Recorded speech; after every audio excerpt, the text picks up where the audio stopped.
Mais elle m'a dit, si tu me trompes, que je le sais, dans la nuit, je me lèverai, je prendrai un coupe-coupe, je te couperai ton zeg, je le ferai frire et je le mettrai à donner au chien. Si tu me parles d'une personne de 70 ans qui est avec une fille de 25 ans, non, c'est pas le véritable amour. Ce pauvre couillon, et elles vont le déplumer comme un petit canard. J'ai jamais acheté de maison à ma copine Taille. L'appartement qu'on a, c'est un condo, il est à mon nom. Je vais dire qu'ils les gardent les occidentales, il n'y a pas de problème. Hein. Les françaises, on leur laisse avec plaisir. Elles vont s'emmerder, elles vont jamais trouver de mec ici. Qu'est-ce que tu reproches aux Françaises honnêtement? Leur caractère, le côté féministe, le côté MLF. On veut être l'égal de l'homme. Mais oui, mais surtout, gardez-moi en Thaïlande, il n'y a pas de problème. J'ai pas envie de revenir et voir des Françaises. Bon, non. Ouais. On dit, bah ok, mets-toi en bikini, comme ça. Tu vas pas demander à une nana de te mettre en bikini. Une Française, elle va toujours être là, sur ses gardes, en pensant que si tu viens lui parler, c'est parce que tu veux la sauter. Et c'est de la connerie. Et c'est ça qui me saoule avec les Françaises. Aux États-Unis, tu ne peux pas prendre un ascenseur avec une femme si t'es uniquement avec elle. Parce que tu as des fortes chances à ce qu'elle t'attaque pour harcèlement sexuel. On veut échanger, on veut parler, on veut déconner. Faut arrêter de penser qu'on veut tout de suite te sauter dessus et te violer, putain.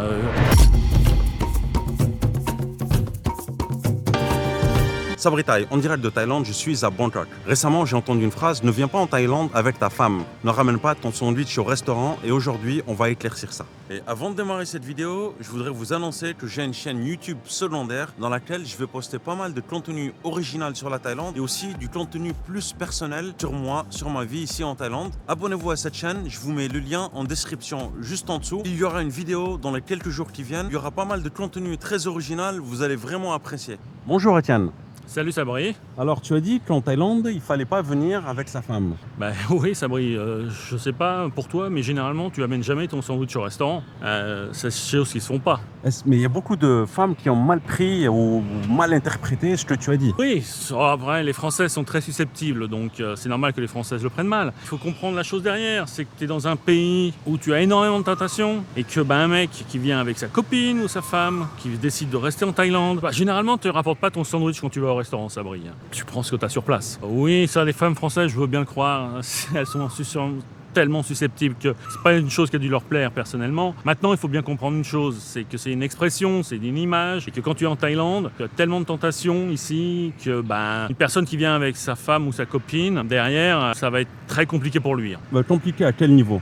Ce que je viens de te le dire, tu as tellement de tentations. Tu as des tentations de par des massages, ou alors ce qu'on appelle les happy endings. Tu as des autres tentations parce que tu as beaucoup de filles thaï, elles sont très mignonnes, beaucoup plus mignonnes que les françaises, et que derrière, le mec, il va avoir une tentation parce que s'il commence à sortir, s'il va dans les bars, s'il va en boîte de nuit, il va trouver quelque chose, il va trouver les chaussures à son pied, ça c'est évident. Enfin, même si l'homme veut rester sage, il ne fréquente pas les endroits de la nuit. Oui, alors tu me parles d'un moine là, c'est un moine dont tu me parles. Un moine? C'est pas un moine. Il y a des gens qui veulent une vie stable, non? Alors une personne, ouais, alors peut-être. Si tu viens en Thaïlande, c'est pas évident.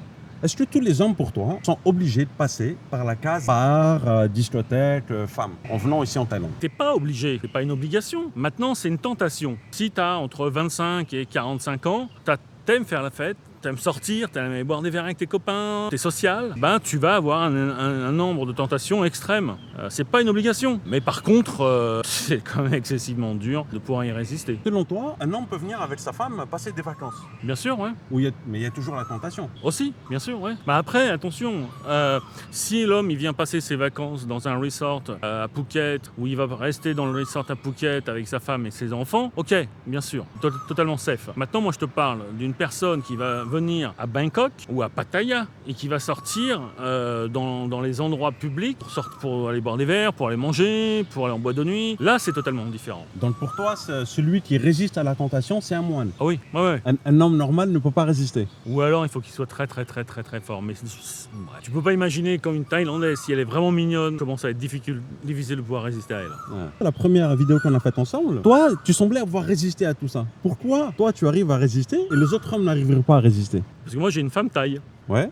Ouais. Et aussi, tu disais, les femmes, elles arnaquent les hommes, mais que toi, tu as trouvé la bonne. Comment se fait-il que tu es l'exception à tout ça? Premièrement, moi, la dernière fois, ce dont j'ai parlé, c'est de parler des choses que j'ai connues de Français et d'étrangers qui ont vécu en Thaïlande. Et j'ai jamais parlé de mon cas. Quand j'ai rencontré ma femme, j'ai été très clair au départ avec elle. Je lui ai expliqué que j'étais venu en Thaïlande pour faire du business et que j'étais pas venu et que c'était pas avec moi qu'il fallait qu'elle espère que je lui achète une maison, une baraque, une voiture ou autre. Pourquoi? C'est risqué? Ben, pour moi, c'est risqué de par les choses que j'avais déjà entendues avant de venir en Thaïlande, oui. Donc j'ai été clair. L'aider, parce que c'est ma femme, comme une Française, quand tu vas faire du shopping avec ta femme française dans des supermarchés, des shopping malls en France, tu fais la même chose en Thaïlande, c'est pas un problème. Maintenant, la motobike du tonton qui est cassé, le buffalo qui est sick, etc., toutes les... C'est quoi le buffalo qui est ici? C'est le buffalo à Isan qui est malade, hein, il est pas bien la petite bébête. Bah, c'est le bœuf. Le bœuf, c'est ça? Ouais, le buffalo. La motobike qui a été cassée, la voiture qui est en panne, le tonton qui est malade. Non, c'est pas. Je lui ai expliqué dès le départ, moi. Donc après, c'était up to elle. Hein. Soit elle a dit ok, soit elle disait ok, je reste avec toi, je comprends. De toute façon, elle m'a clairement dit au départ, je sais très bien que je suis pas avec toi pour l'argent. Voilà. Elle t'a dit clairement, je suis pas avec toi pour l'argent? Non, parce qu'elle m'a dit, je sais très bien que tu ne me donneras pas. Alors, quels sont les conseils? Parce que la dernière fois, tu mettais beaucoup en garde. Là, les femmes, elles arnaquent les hommes. Alors, quel est le moyen pour se prémunir de ça? D'être radin. Chez Charlie. Non, mais être clair avec les personnes. Ou alors t'es milliardaire ou millionnaire et t'en as rien à foutre et tu vas lui acheter autant de maisons qu'elle voudra. Ça, c'est ton problème. Ou alors, t'es une personne normale, sois clair avec elle. Dis-lui, au moins au départ. Et après, si tu te rends compte que cette personne-là, c'est une personne de confiance, c'est pas une personne qui va aller à droite ou à gauche et qui a 15 petits copains à qui elle demande du pognon pour vivre, ok, pas sympa. Mais comment tu sais, toi, que la personne est digne de confiance ou pas? Comment tu peux le savoir? Mais comment tu sais que ta femme française, elle est digne de confiance ou pas? Parce qu'il faut arrêter, il faut faire attention aussi. On parle de la Thaïlande en disant que les filles thaïlandaises, elles profitent, etc. Mais il faut pas non plus oublier que les Françaises, c'est pas des petites anges. Hein. Il y en a un nombre incalculable de Françaises qui ont des petits copains à côté et qui ont un mari. Donc c'est la même chose. Je veux dire, comment tu sais que ta femme française, elle est digne de confiance? Ah, donc tu crois que... Donc pour toi, est-ce que les femmes thaïlandaises et les françaises sont pareilles ou pas? Ou est-ce que les thaïlandaises sont mieux? Mais dans quel sens? Dans quel sens, ça, Brie, tu me dis ça? Dans le sens général auquel tu parles, pour se marier, relationnel. Me demande pas si les femmes françaises sont mieux que les thaïlandaises. Je te l'ai déjà dit dans la version One que j'aime pas les françaises. Pourquoi? Parce que ce que tu as sont... dit sur les françaises, ça a choqué plein de monde. Eh ben j'en suis désolé, mais moi je suis cash. Et généralement quand j'ai une chose à dire, je le dis directement. Donc oui, j'aime pas les françaises. Oui, les françaises sont des chieuses, plus chieuses qu'une thaïlandaise, et ça s'il n'y a pas photo. Donc non, pour moi, vivre et se marier avec une française, bonne chance. À ce point-là, tu penses pas qu'il y a peut-être une française qui pourrait te correspondre? Mais peut-être, mais je la cherche pas. D'après les commentaires, beaucoup de commentaires ont dit oui, il parle beaucoup, il cite beaucoup ses amis, mais en fait il doit parler de son cas. Tu dois parler de toi-même en disant mes amis se sont fait arnaquer, etc. Est-ce que tu as déjà vécu ce genre de choses? Non, alors oui, moi dans les commentaires après ta première vidéo, j'ai lu des personnes qui ont dit oui, mais tu parles de toi, tu dis pas. Alors je le répète encore une fois, ce n'est pas mon vécu personnel, c'est le vécu de personnes que j'ai connues en Thaïlande, que j'ai rencontrées en Thaïlande. Donc je le réitère, non, je n'ai pas vécu ces choses-là. Est-ce qu'un expatrié envoyé par son entreprise en France pour venir s'installer ici en Thaïlande ne pourrait pas avoir une vie normale avec sa famille? Ouais. Très dur.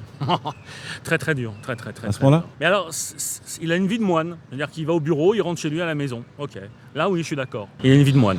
Mais me dis pas que c'est une personne qui va sortir, boire des verres, ou aller manger au restaurant avec ses potes, ou alors traîner tout seul un petit peu. Il peut pas envoyer sa femme rentrer en France voir sa famille et lui rester en Thaïlande. Ça, c'est s'il y en a qui l'ont fait, elles ont intérêt à mettre une balise sur le mec pour savoir où il est. Hein. Si la Thaïlande et l'Asie de façon générale vous intéressent, n'hésitez pas à vous abonner à la chaîne et me suivre sur Instagram. Je vous mets les liens en description. Est-ce que tu connais des couples franco-français qui ont résisté et duré? Est-ce que... Non. Je ne connais pas de couple franco-français qui ont résisté à ça. Je te l'ai déjà dit, les Français en Thaïlande, ça n'a jamais été ma tasse de thé. Parce que, je le redis encore une fois, on ne s'entraide pas entre nous. Non, j'en ai connu des Français, des personnes qui ont une famille, etc. Et qui vont toujours voir à côté, oui, ça j'en connais. mais j'en connais pas énormément. La communauté française, pour toi, n'est pas soudée du tout? Non, la communauté française pour moi n'est pas du tout soudée, mais d'ailleurs j'ai vu une de tes vidéos où tu étais avec une personne à Phuket, un Français, qui a dit la même chose que moi, qui a dit que la communauté, il n'y avait aucune entraide entre les Français. C'est vrai, c'est impressionnant, il n'y a aucune entraide entre les Français. Ouais. Par contre, quand tu as affaire à d'autres nationalités, l'entraide est beaucoup plus importante. Et même envers les Français, ils aident plus facilement ou ils sont plus ouverts envers les Français. Est-ce qu'on peut trouver le vrai amour ici en Thaïlande? Oui, bien sûr, oui. Mais bien sûr, tu peux trouver le véritable amour. Pourquoi tu ne pourrais pas le trouver? Après, il y a trouver le véritable amour et le véritable amour. Si tu me parles d'une personne de 70 ans qui est avec une fille de 25 ans, non, c'est pas le véritable amour. Il n'y a pas d'amour du tout? Non, la fille, elle est là parce que le mec lui donne de l'argent. Par contre, des jeunes Européens avec une petite Asiatique du même âge, ouais, bien sûr que tu peux avoir, ils peuvent trouver l'amour. C'est évident. Parce qu'en regardant la première vidéo qu'on a faite ensemble, franchement, tu donnes pas l'impression qu'on peut trouver le parfait amour, parce que tu as beaucoup parlé des arnaques en fait, potentielles. Mais j'ai parlé des arnaques potentielles parce que je te disais des personnes qui allaient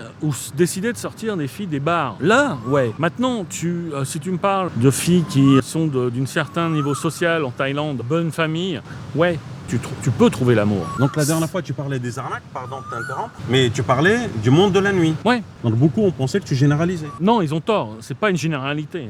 Ça a affaire, en fait, grande partie au monde de la nuit. Dans le monde de la nuit. Après, tu as toujours des exceptions, parce qu'il y a des filles aussi, soi-disant, tu penses bien, tu peux être surpris. Tu peux être vraiment surpris. Tu peux juste rappeler quels sont les différents types d'arnaques? Ouais, alors l'arnaque, c'est écoute, chérie, on vient s'installer en Thaïlande, et ben achète-moi une maison. De toute façon, tu peux pas être propriétaire du terrain, donc tu vas tout mettre à mon nom. Achète-moi une voiture, on va la mettre à mon nom. Achète-moi des terrains, ou alors on va acheter un condo. Et c'est pareil, le condo, tu vas pas pouvoir être à mon nom. Parce qu'il faut savoir qu'en Thaïlande, tu as une loi, un condo ne peut pas avoir plus de 49% de non-taille propriétaire du condo. Donc la fille va te dire, attends, ils sont déjà à 49%, on va acheter un condo, on va le mettre à mon nom, parce qu'on va partir sous le côté taille. Donc là-dessus on est tranquille. Elles sont malines, attention, elles sont pas bêtes les filles taille. Elles sont malines, ou c'est peut-être les hommes qui sont un peu naïfs? Qu'est-ce que t'en penses? Ouais, ils sont naïfs, mais l'amour ne rend pas naïf. Si la personne est amoureuse, ça la rend pas naïf? Ouais, bien sûr que ça va la rendre naïf. Donc moi, je critique plus le fait que ces personnes-là savent te rendre folle amoureuse d'elle. Donc le mec va complètement craquer pour cette fille. Le mec, lui, va penser qu'il a trouvé l'amour de la vie. Ok ? Puis en fait, elle en a 5 derrière qui sont comme ce pauvre couillon, et elles vont le déplumer comme un petit canard. Beaucoup disent, d'après ta vidéo, que tu as été aigri. Qu'est-ce que tu réponds à ça? Aigri. Aigri, parce que le discours que tu tenais, c'était un discours négatif. Non, je suis pas aigri. Je vois une facette de la Thaïlande. Il y a beaucoup de personnes qui viennent en Thaïlande et qui disent « Oh, mais la Thaïlande, c'est fabuleux. Je suis venu ici 2 semaines en vacances. C'est exceptionnel. C'est fabuleux. » Tu as un côté sombre sur la Thaïlande. Tu as un côté, quand tu viens en vacances 2 semaines, tu ne vois pas.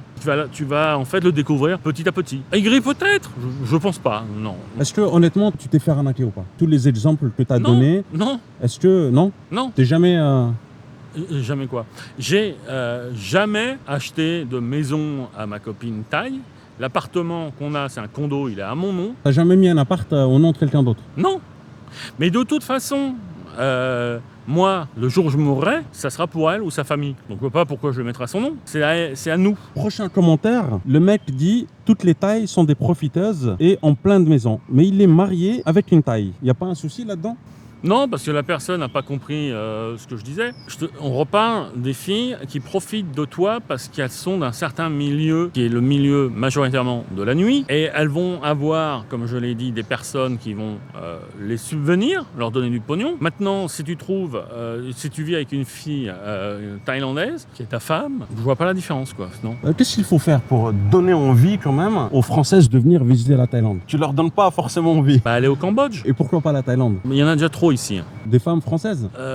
Des expatriés. Parce que ma chaîne s'adresse aux Françaises. Pourquoi ne pas donner envie aux Françaises de venir découvrir la Thaïlande? Aux Français ou aux Françaises? Les Françaises. Ouais. Non. Pourquoi? Elles vont s'emmerder, elles vont jamais trouver de mec ici. Mais elles viennent pas forcément pour les mecs. Elles viennent pourquoi? En couple? Ok, mais attends, il n'y a pas que le relationnel ici en Thaïlande, il y a plein d'autres choses. Ah mais si elles viennent pour visiter, pour aller dans les temples, pour acheter dans les marchés et repartir en France, il n'y a pas de problème. Welcome. Et pourquoi elle pourrait pas trouver un homme thaïlandais séduisant? Un homme thaïlandais séduisant, ça dépend de leur goût, si elles aiment bien les hommes d'1m60 les bras levés. Hein. Il y a des femmes mariées de Thaï, hein, tu sais. Oui, bien sûr, ouais, j'en ai vu, j'en ai vu. J'ai vu des femmes mariées à des Thaïs. Mais j'ai vu aussi beaucoup de Françaises qui étaient excessivement malheureuses d'être en Thaïlande. Et qui se forcent à rester? C'est souvent des Françaises qui travaillent dans des hôtels, qui ont des positions de FB, manager ou manager dans des hôtels, responsables, etc., qui ont des contrats chez des groupes hôteliers. Et ces filles-là, elles sont très malheureuses parce que, elles ne trouveront pas d'Européens. Elles vont pas trouver d'Européens. Les Européens, eux, ils vont plus s'orienter sur les Asiatiques. Et donc derrière, ce sont des filles, si elle est célibataire, elle restera célibataire très longtemps. Et puis elle partira. T'as quand même des Européens qui ne sont pas axés sur les Asiatiques, qui veulent des étrangères, des occidentales. Il en faut pour tous les goûts, hein. Je veux dire, qu'ils les gardent les occidentales, il n'y a pas de problème. Hein. Les Françaises, on leur laisse avec plaisir. Qu'est-ce que tu reproches aux Françaises, honnêtement? Leur caractère, le côté féministe, le côté MLF. On veut être l'égal de l'homme. Mais il y en a beaucoup, hein, des femmes qui ne sont pas forcément féministes, qui se sont senties mal à l'aise face aux propos de la première vidéo. Tu penses que tu as été trop dur ou pas? Non, j'ai pas le sentiment d'avoir été trop virulent. Après, si j'en ai choqué, j'en suis désolé, mais c'était ma façon de voir. La façon de voir de chaque personne est différente, on peut pas plaire à tout le monde, sinon ce serait royal, mais je pense pas. Et bien au contraire, j'ai des amies françaises qui ont bien apprécié ce que j'ai dit. Il y en a beaucoup qui disent qu'ils pourraient peut-être pas trouver une femme en France, c'est la raison pour laquelle ils choisissent les Thaïlandaises. Donc il y en a beaucoup qui ont mis en commentaire, on vous le laisse, gardez-le en Thaïlande. Mais oui, mais surtout gardez-moi en Thaïlande, y a pas de problème. Mais j'ai pas envie de revenir et voir des Françaises, bon, non, ouais. Je remercie les filles françaises qui me disent gardez le français en Thaïlande.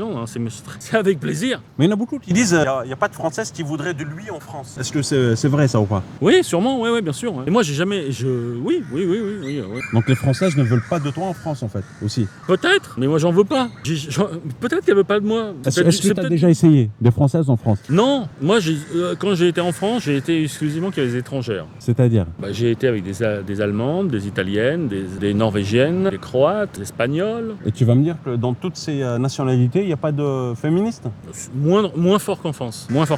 Et je pense que c'est surtout un côté d'ouverture d'esprit. Parce que tu as beaucoup de problèmes avec des Françaises qui n'ont pas quitté la France, donc qui n'ont pas une ouverture d'esprit en visitant certains pays, et donc qui restent bloqués sur leurs petits principes. À côté de ça, quand tu t'ouvres l'esprit à rencontrer d'autres cultures, d'autres nationalités, tu vois des choses qui sont complètement différentes aussi. Et j'aime, moi, justement, cet échange avec les personnes qui n'ont pas la même culture que toi. Qu'est-ce qui pourrait te faire changer d'avis sur les Françaises? Je sais pas. Je te dis, il y a le côté arrogant des Françaises. Et je le répète encore, les Asiatiques sont joueurs. Les Françaises prennent tout au premier degré. Ok? Ah bon? Pourtant, c'est en Asie qu'il n'y a pas le second degré. Ouais, si, quand même. Je vais te prendre un exemple. J'étais hier au Sukhothai Hotel pour un wine tasting sur le vin français. Donc un événement, toujours très agréable, où on a été servi par des serveuses de l'hôtel, etc. Des filles très sympas, très souriantes, service irréprochable de l'hôtel. Et on déconne un petit peu avec les serveuses en leur disant, en déconnant, où sont les coyotes? C'est quoi ça? Les coyotes, ce sont des filles excessivement qui sont très bien faites, jolies, en petit bikini, et qui dansent et qui marchent, etc. Donc on leur dit, où sont les coyotes? Et les filles leur disent, et elles nous disent, c'est moi le des coyotes. Et on leur dit, ok, mets-toi en bikini, comme ça, et on déconne, on rigole, etc. Et après, on en vient à déconner, on dit, écoute, on part à Pattaya pour aller à la mer, tu viens avec nous. Elles font, ouais, ok, d'accord, y a pas de souci. Mais toujours dans l'humour. Et elles savent très bien que ce qu'on leur dit, c'est pour déconner. Tu vas dans un hôtel en France, tu vas demander à une serveuse, dis-moi, où sont les coyotes? Je te jure que si tu reçois pas une claque. Mais attends.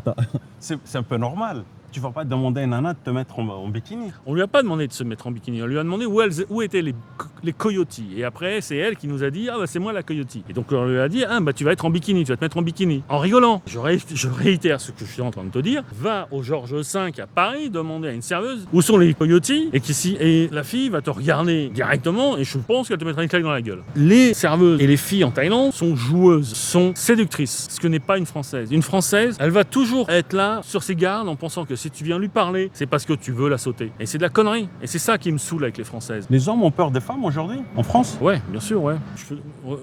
La France devient comme les États-Unis. Aux États-Unis, tu ne peux pas prendre un ascenseur avec une femme si t'es uniquement avec elles. Parce que tu as des fortes chances à ce qu'elles t'attaquent pour harcèlement sexuel. En France, on devient à peu près comme ça. En Thaïlande, on en est très loin. Parce que c'est pas... Il y a du harcèlement sexuel, bien sûr. Les filles s'en plaignent, peut-être. Mais ça n'en est pas à ce point-là. Oui, les filles et les hommes commencent à avoir peur des filles. Et puis les filles sont toujours sur leur garde. En disant, attends, il vient me parler, c'est parce que... Non, c'est aussi peut-être parce qu'on veut échanger, on veut parler, on veut déconner. Faut arrêter de penser qu'on veut tout de suite te sauter dessus et te violer, putain. C'est ce côté-là qui me saoule en France, moi. Avec les filles françaises, entre autres. Mais tu dis que les femmes thaïlandaises sont joueuses. Là, tu parles des femmes du milieu de la nuit ou peu importe. Peu importe. Je veux dire, je te viens de te donner un exemple des filles qui travaillent au Sukhothai Hotel à Bangkok. Dans tous les hôtels dans lesquels je suis allé, elles sont toutes joueuses comme ça. Même dans des restaurants, elles sont joueuses. Je vais déconner avec elles. Toujours sur le sens de l'humour. Ne pas être agressif, mais toujours sur le sens de l'humour. Même dans les magasins. Ce qui est très marrant avec les Thaïs, c'est qu'elles vont prendre argent pour comptant pour ce que tu vas dire. Okay, je vais donner un exemple. J'ai été dans un événement qui était organisé par l'ambassade anglaise. On avait bien profité, j'avais bu. Et il y avait des hôtesses qui représentaient une marque d'alcool. Et je suis allé les voir en parlant avec elles. Et je leur dis, est-ce que tu connais U2, le groupe de musique U2? Et la fille me dit, ah oui, je connais très bien. Et la fille, je lui dis, bah écoute, tu sais quoi? Le chanteur, Bono, c'est mon frère. Et donc la fille me regarde avec des yeux aérés. Elle me dit, ah bon, c'est vrai? C'est ton frère? Je dis oui. Je lui dis, écoute, donne-moi ton numéro de téléphone. Je vais le voir à Singapour la semaine prochaine. Et je t'obtiendrai un autographe. Et j'ai eu son numéro de téléphone.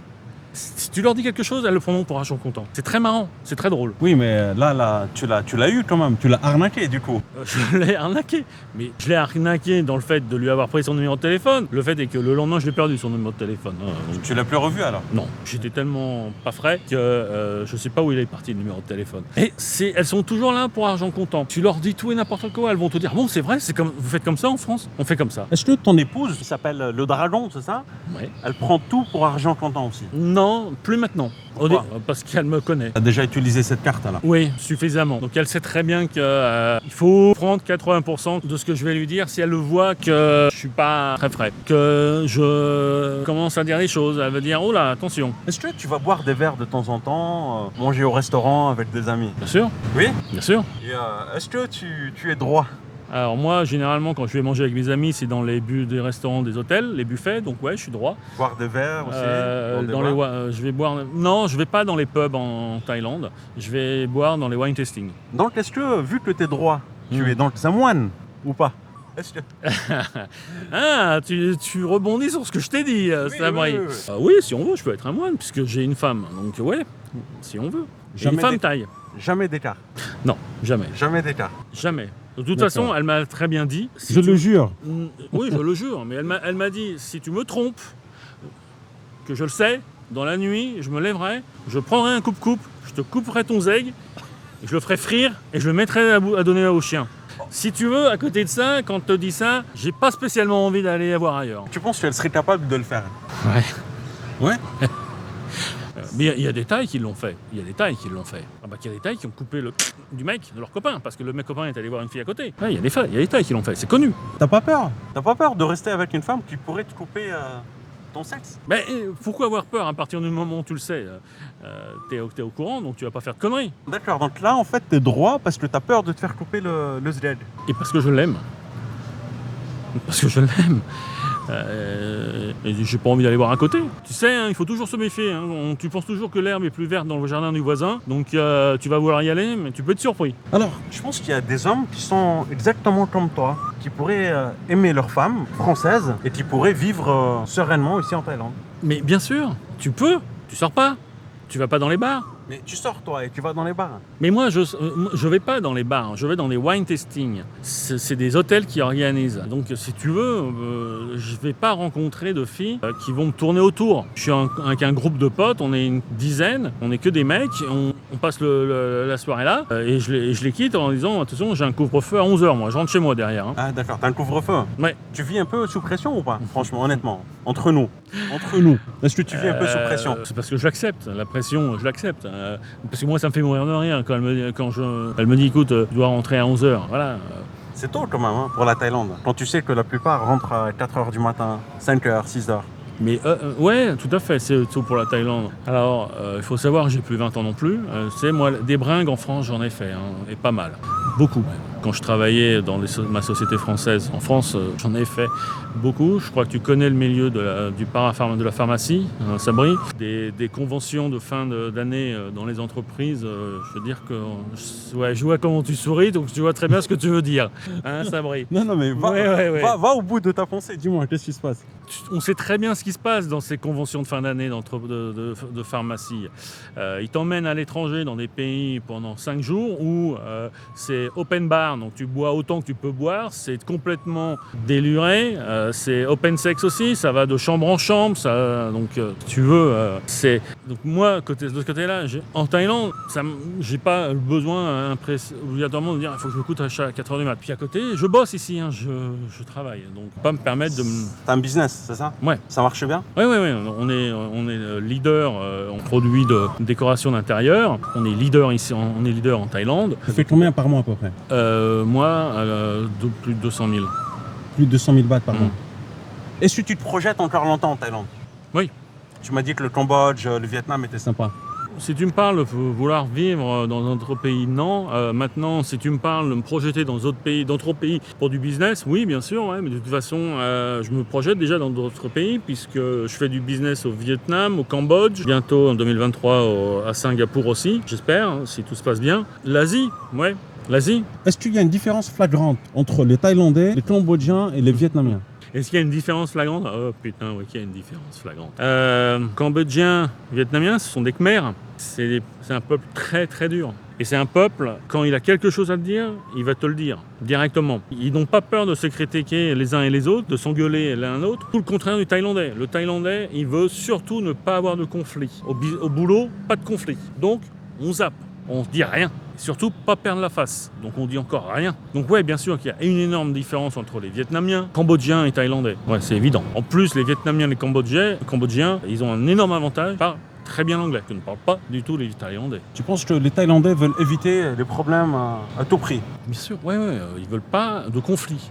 Ils veulent pas avoir de conflit. D'ailleurs, c'est souvent une source de problème dans le business, ouais, parce que il va dire cap tout le temps. Ok, cap qui veut dire oui. ok, c'est Ouais. ça, oui. Oui. D'accord. Il va dire oui, ok, cap. Puis derrière, c'est une source d'emmerde. D'accord. Ah, t'as vécu ça dans ton Ouais, on business. le vit régulièrement, ouais, bien sûr. Maintenant, j'aimerais te parler d'un sujet. Est-ce que tu penses qu'avec le temps, on peut être considéré comme un Thaïlandais? Non.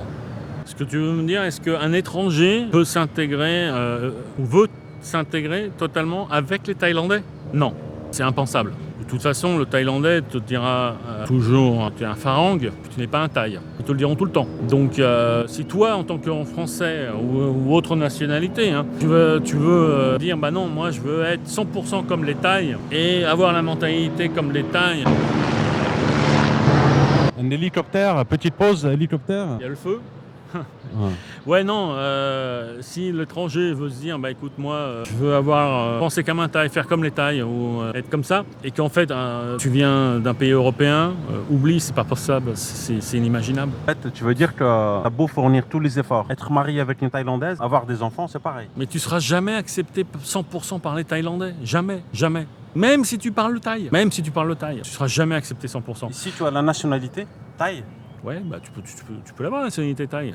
Ça te donne des avantages d'avoir la nationalité Thaï, ça c'est évident. Par contre, c'est excessivement compliqué, et puis il la donne pas à tout le monde, hein, la nationalité Thaï. Et ça te donne des avantages, mais ça veut pas dire que tu seras comme un Thaï, non. Tu resteras un Farang. Tu resteras un étranger. Ouais, t'es pas un Thaï. Regarde, moi, tu as des gens qui ont des maisons à Isan le vendredi soir, c'est open bar, tous les Thaïs viennent dans la baraque parce que ils payent à boire le Farang. Le lendemain, il n'y a plus personne, hein. Puis s'il n'y a pas à boire, ils viennent pas. Donc non, faut pas penser que parce que tu veux être comme les Thaïs, t'intégrer comme des Thaïs, tu le seras accepté. C'est pas vrai. Est-ce que tu acceptes ça, toi? Bien sûr. Tu ne cherches pas à devenir Thaï, tout simplement? Non, je cherche pas à devenir Thaï parce que déjà, j'ai pas du tout la même façon de penser que les Thaïs. Moi, je suis cash, donc il y a un problème, je vais le dire directement. Quand je suis pas content, je vais le dire. Et j'irai au conflit. Je ne ferai pas un Thaï, donc non, je peux pas. Après, autour de mon condo, il y a tous les motobikes taxis qui m'appellent mon ami. Tiens, je les aime bien, ils sont super sympas. Ils sont très gentils, ils sont très serviables. Mais ce sont pas mes amis. Et puis, je suis un Farang. Ils m'appellent le Farang. Est-ce que tu penses qu'on peut vivre en Thaïlande et rester à part pas, sans se mélanger avec les locaux. Non, non, t'es pas obligé. Moi, ça fait 16 ans. J'ai fait du business ici. On n'est pas obligé de se dire, tiens, il faut être copain avec des Thaïs, passer son temps avec des Thaïs, parler le Thaï. Non. Mais il y a un nombre incalculable d'étrangers qui ne vivent pas avec les Thaïs et qui n'ont pas de relation avec les Thaïs. On n'est pas la même philosophie, on n'a pas la même façon de vivre, on voit pas les choses de la même façon. Donc non, on n'a pas les mêmes sujets de conversation. En Europe, on peut parler d'immigration, de politique avec tous les Européens. Avec un Thaï, il va pas comprendre parce que c'est pas son pays, c'est pas sa région. Donc